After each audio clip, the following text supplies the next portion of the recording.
morning. Alam nyo, may alaga kami nga doggy. Ang pangalan niya, si Kikay. Yan si Kikay, oh.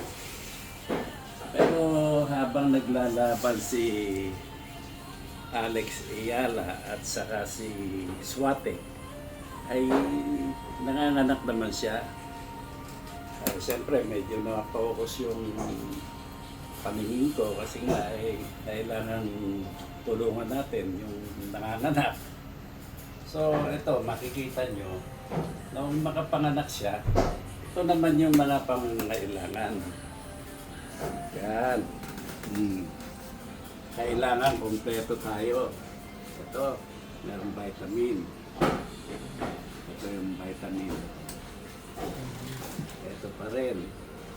Yung pagka ba na medyo nakita nyo madumi yung kanilang mga mata, ayan, may pang-cleaning sa eyes.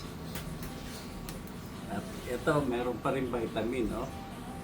Kailangan yan. Kasi bagong panganak niya kailangan lumakas siya Siyempre, kailangan meron siyang milk.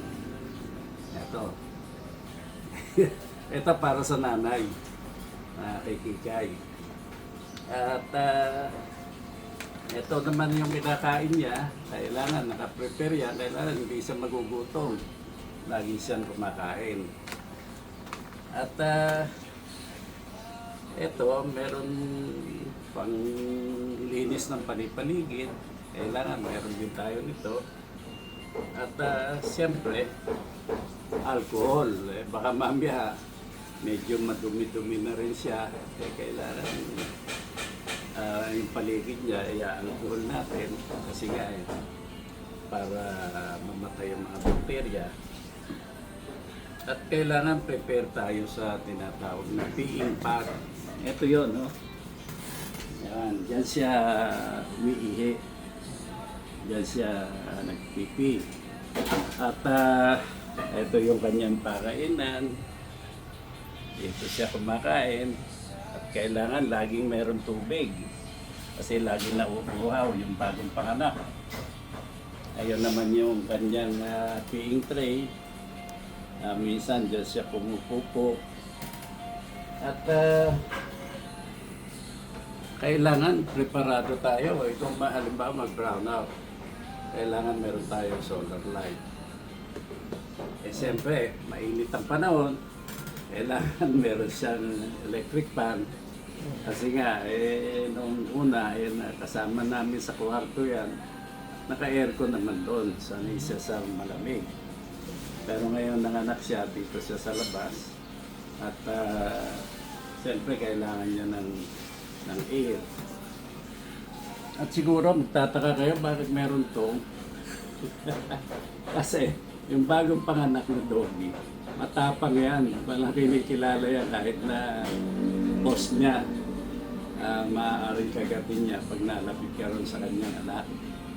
So ito, ginagamit namin para makaiwas kung magbibigay ka ng pagkain, meron dumi kang tatanggalin, kailangan manantong.